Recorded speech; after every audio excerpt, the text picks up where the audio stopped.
நாம் இன்றைக்கி பார்க்கக்கூடிய அனைத்து வருஷங்களும் எக்ஸாம்ஸ் பாயிண்ட் ஆஃப் வியூவில் ரொம்ப முக்கியமானது. முதல் கேள்வி, திராவிடர் கழகம் தோற்றுவிக்கப்பட்ட ஆண்டு 1914. திராவிடர் கழகம் தோற்றுவிக்கப்பட்ட வருடம் 1914. தென்னிந்திய விடுதலை கூட்டமைப்பு உருவாக்கப்பட்டது. தென்னிந்திய விடுதலை கூட்டமைப்பு உருவாக்கப்பட்டது அல்லது தென்னிந்திய நல உரிமை சங்கம் எப்போ தொடங்கப்பட்டது அப்படின்னா 1916. நீதி கட்சி, அதே தென்னிந்திய நல உரிமை சங்கம் அரசியல் பங்கேற்புனால நீதி கட்சியின் பெயர் மாற்றம் செய்யப்பட்டது. அது 1917.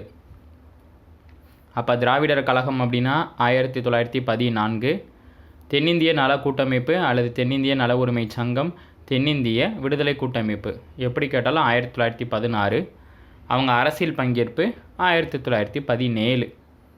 மாண்டகு செமஸ்போர்டு சீர்திருத்தம், அதாவது மாகாணங்களில் இரட்டை ஆட்சி முறை, மக்களால் தேர்ந்தெடுக்கப்பட்ட பிரதிநிதியும் இருப்பாங்க, பிரிட்டிஷ் அரசாங்கத்தால் நியமனம் செய்யப்பட்ட உறுப்பினர் இருப்பாங்க. இதுதான் மாகாணத்தில் இரட்டை ஆட்சி முறை. 1919 மாண்டகு செமஸ்போர்டு சீர்திருத்தம். அடுத்து, பெரியார் சுயமரியாதை இயக்கத்தை தோற்றுவித்த வருடம் 1925. ரொம்ப ஒரு முக்கியமான கேள்வி. பெரியார் சுயமரியாதை இயக்கத்தை தோற்றுவித்த வருடம் 1925. 1937 இப்போ எலெக்ஷன் நடக்குது.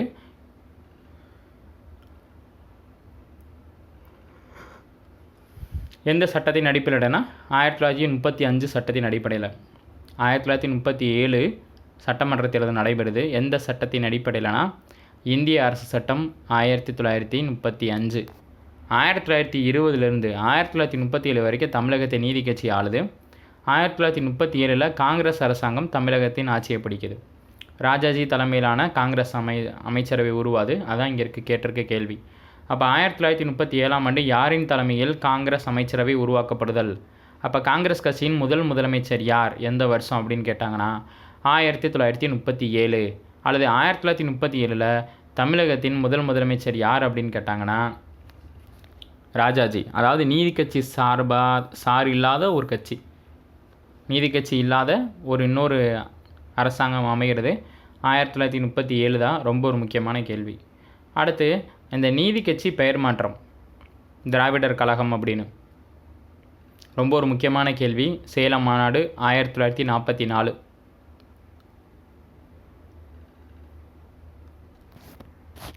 அதாவது நீதி கட்சி அரசியலிருந்து விலகி மறுபடியும் சமூக சீர்திருத்தத்துக்கு திரும்புகிறாங்க. அதான் திராவிடர் கழகம்னு பெயர் மாற்றம். அப்போ சேலம் மாநாடு 1944 ரொம்ப ஒரு முக்கியமான கேள்வி. இதில் 1939 ஒரு வருஷம் இல்லை.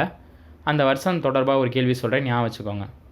1939 சிறைச்சாலைக்குள்ளே இருக்கும்போது தான் தந்தை பெரியார் நீதி கட்சியின் தலைவராக தேர்ந்தெடுக்கப்படுவாங்க.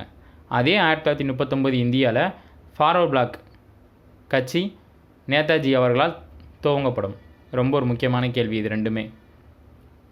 அந்த 37க்கு அப்புறம் 39 வரணும், அது மட்டும் மிஸ்ஸிங். ஸோ அந்த 39 இந்த ரெண்டு இன்சிடெண்ட்டை ஞாபகம் வச்சுக்கோங்க.